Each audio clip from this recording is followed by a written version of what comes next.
ഇറാന്റെ എണ്ണ വ്യാപാരത്തിന് മേൽ കടുത്ത നിയന്ത്രണങ്ങൾ ഏർപ്പെടുത്താനുള്ള അമേരിക്കയുടെ നീക്കങ്ങൾക്കെതിരെ അതിശക്തമായ നിലപാടുമായി ചൈന രംഗത്തെത്തിയിരിക്കുകയാണ്. ഗൾഫ് മേഖലയിൽ പിരിമുറുക്കം വർദ്ധിച്ചു വരുന്ന പശ്ചാത്തലത്തിൽ വാഷിംഗ്ടൺ മുന്നോട്ട് വെക്കുന്ന പുതിയ സമ്മർദ്ദ തന്ത്രങ്ങളെ ചൈനീസ് വിദേശകാര്യ മന്ത്രാലയം പരസ്യമായി തള്ളിക്കളഞ്ഞു. ഐക്യരാഷ്ട്രസഭയുടെ പിന്തുണയോ അംഗീകാരമോ ഇല്ലാതെ ഏകപക്ഷീയമായി ഏർപ്പെടുത്തുന്ന ഇത്തരം ഉപരോധങ്ങൾക്ക് നിയമപരമായി യാതൊരു അടിസ്ഥാനവുമില്ലെന്ന് ചൈന വ്യക്തമാക്കി. ആഗോള ഊർജ്ജ വിപണിയെയും അന്താരാഷ്ട്ര നിയമങ്ങളെയും വെല്ലുവിളിക്കുന്ന നീക്കങ്ങളിൽ നിന്ന് അമേരിക്ക പിന്മാറണമെന്നാണ് ചൈനയുടെ ആവശ്യം. ചൈനീസ് വിദേശകാര്യ മന്ത്രാലയ വക്താവ് ഗുവോ ജിയാകുൻ ഇത് സംബന്ധിച്ച് നടത്തിയ പ്രസ്താവന അതീവ ഗൗരവകരമാണ്. അന്താരാഷ്ട്ര തർക്കങ്ങൾ നിലനിൽക്കുന്ന സാഹചര്യത്തിൽ ഒരു രാജ്യം സ്വന്തം താൽപര്യപ്രകാരം മറ്റ് രാജ്യങ്ങൾക്ക് മേൽ ഉപരോധം ഏർപ്പെടുത്തുന്നത് അംഗീകരിക്കാനാവില്ലെന്ന് അദ്ദേഹം പറഞ്ഞു. സമുദ്രമേഖലയിലെ സംഘർഷങ്ങൾ വർദ്ധിച്ചു വരുന്ന ഈ ഘട്ടത്തിൽ ഇത്തരം നടപടികൾ അന്താരാഷ്ട്ര നിയമവ്യവസ്ഥയുടെ അടിത്തറ ഇളക്കുമെന്നും അദ്ദേഹം മുന്നറിയിപ്പ് നൽകി. ചൈന തങ്ങളുടെ ഊർജ്ജ സുരക്ഷയുടെ കാര്യത്തിൽ ആർക്കും വിട്ടുവീഴ്ച ചെയ്യില്ലെന്ന വ്യക്തമായ സന്ദേശമാണ് ഈ വാക്കുകളിലൂടെ നൽകുന്നത്. ഇറാന്റെ എണ്ണ വ്യാപാരത്തിൽ ഏർപ്പെട്ടിരിക്കുന്ന വിദേശ സ്ഥാപനങ്ങളെ ലക്ഷ്യമിട്ട് അമേരിക്കൻ ട്രഷറി ഡിപ്പാർട്ട്മെന്റ് സെക്കൻഡറി ഉപരോധങ്ങൾ ഏർപ്പെടുത്തിയേക്കുമെന്ന സൂചനകൾക്ക് പിന്നാലെയാണ് ചൈനയുടെ ഈ കടുത്ത പ്രതികരണം. ഇറാനിൽ നിന്ന് എണ്ണ വാങ്ങുന്ന ചൈനീസ് കമ്പനികളെയും ബാങ്കുകളെയും സമ്മർദ്ദത്തിലാക്കി ഇറാന്റെ സാമ്പത്തിക സ്രോതസ്സുകൾ അടയ്ക്കുക എന്നതാണ് അമേരിക്കയുടെ ലക്ഷ്യം. എന്നാൽ ചൈനയും ഇറാനും തമ്മിലുള്ള വ്യാപാര ബന്ധം തികച്ചും നിയമപരമാണെന്നും അത് തടയാൻ മൂന്നാമതൊരു രാജ്യത്തിന് അവകാശമില്ലെന്നും ബീജിംഗ് ആവർത്തിച്ച് വ്യക്തമാക്കുന്നു. അമേരിക്കയുടെ ഈ നീക്കം ആഗോള സാമ്പത്തിക ക്രമത്തിൽ വലിയ വിള്ളലുകൾ വീഴ്ത്താൻ സാധ്യതയുണ്ട്. ലോകത്തിലെ ഏറ്റവും വലിയ എണ്ണ ഇറക്കുമതിക്കാരായ ചൈനയെ സംബന്ധിച്ചിടത്തോളം ഇറാന്റെ എണ്ണ തടയപ്പെടുന്നത് വലിയ സാമ്പത്തിക പ്രത്യാഘാതങ്ങൾ ഉണ്ടാക്കും. അതുകൊണ്ട് തന്നെ അമേരിക്കയുടെ ഉപരോധങ്ങളെ മറികടക്കാൻ സ്വന്തം കറൻസിയിലുള്ള വ്യാപാരമോ മറ്റ് ബദൽ സംവിധാനങ്ങളോ ചൈന ഉപയോഗിച്ചേക്കാം. വാഷിംഗ്ടണും ബീജിംഗും തമ്മിലുള്ള നയതന്ത്ര ബന്ധം ഇതിനോടകം തന്നെ വഷളായിരിക്കുന്ന സാഹചര്യത്തിൽ പുതിയ എണ്ണ ഉപരോധങ്ങൾ ഇരു രാജ്യങ്ങളും തമ്മിലുള്ള സാമ്പത്തിക യുദ്ധം കൂടുതൽ രൂക്ഷമാക്കാൻ മാത്രമേ സഹായിക്കൂ.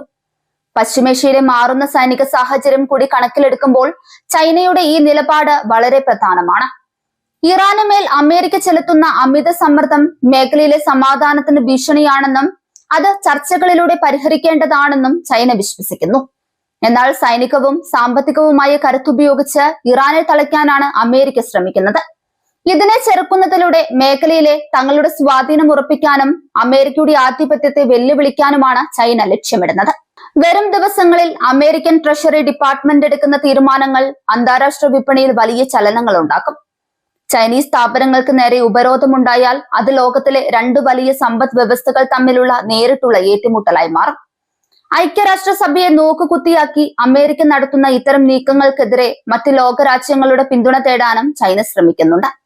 നിയമപരമായി അടിത്തറയില്ലാത്ത ഉപരോധങ്ങൾ ആഗോള വ്യാപാര സ്വാതന്ത്ര്യത്തെ ഹനിക്കുന്നു എന്ന വാദമാണ് ചൈന പ്രധാനമായും ഉയർത്തുന്നത്. ഈ സംഭവ വികാസങ്ങൾ മിഡിൽ ഈസ്റ്റിലെ എണ്ണ രാഷ്ട്രീയത്തെ കൂടുതൽ സങ്കീർണമാക്കുന്നു. ഇറാന്റെ എണ്ണ വിപണി സജീവമായി നിലനിർത്താൻ ചൈന നൽകുന്ന പിന്തുണ ട്രംപ് ഭരണകൂടത്തിന് വലിയ തലവേദനയാണ് ഉണ്ടാക്കുന്നത്.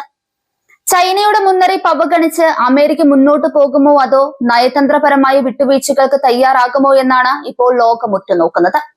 എണ്ണവിലയും ആഗോള സുരക്ഷയിലും നിർണായകമായി സ്വാധീനം ചെലുത്താൻ പോകുന്ന ഈ വൻ ശക്തി പോരാട്ടം അതീവ ജാഗ്രതയോടെ വീക്ഷിക്കേണ്ട ഒന്നാണ്.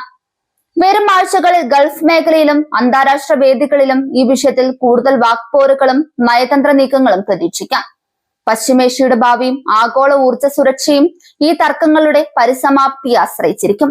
അമേരിക്കയുടെ ഉപരോധ തന്ത്രങ്ങൾക്കെതിരെ ചൈന ഉയർത്തുന്ന ഈ പ്രതിരോധം ലോകക്രമത്തിൽ പുതിയൊരു ധ്രുവീകരണത്തിന് വഴിവെച്ചേക്കാം. സമാധാനപരമായ ഒരു പരിഹാരം കണ്ടെത്താൻ കഴിഞ്ഞില്ലെങ്കിൽ എണ്ണ വിപണിയിലും അന്താരാഷ്ട്ര ബന്ധങ്ങളിലും വലിയൊരു തകർച്ചയ്ക്ക് ഇത് കാരണമാകും. ലോകരാജ്യങ്ങൾക്കിടയിലുള്ള വിശ്വാസം വീണ്ടെടുക്കാനും നിയമപരമായ ചട്ടക്കൂടിനുള്ളിൽ നിന്ന് പ്രശ്നങ്ങൾ പരിഹരിക്കാനുമാണ് ഇപ്പോൾ അന്താരാഷ്ട്ര സമൂഹം ആഗ്രഹിക്കുന്നത്. ചൈനയുടെ കടുത്ത നിലപാട് അമേരിക്കയെ പുനർചിന്തയ്ക്ക് പ്രേരിപ്പിക്കുമോ എന്ന് കാത്തിരുന്ന് കാണേണ്ടിയിരിക്കുന്നു. നയതന്ത്ര തലത്തിലെ ഈ വലിയ പോരാട്ടം വരും ദിവസങ്ങളിൽ ആഗോള മാധ്യമങ്ങളിൽ പ്രധാന ചർച്ചാ വിഷയമായി തുടരും. ഇതിന്റെ പ്രത്യാഘാതങ്ങൾ ആഗോളതലത്തിൽ പടരാനുള്ള സാധ്യതകൾ തള്ളിക്കളയാനാവില്ല.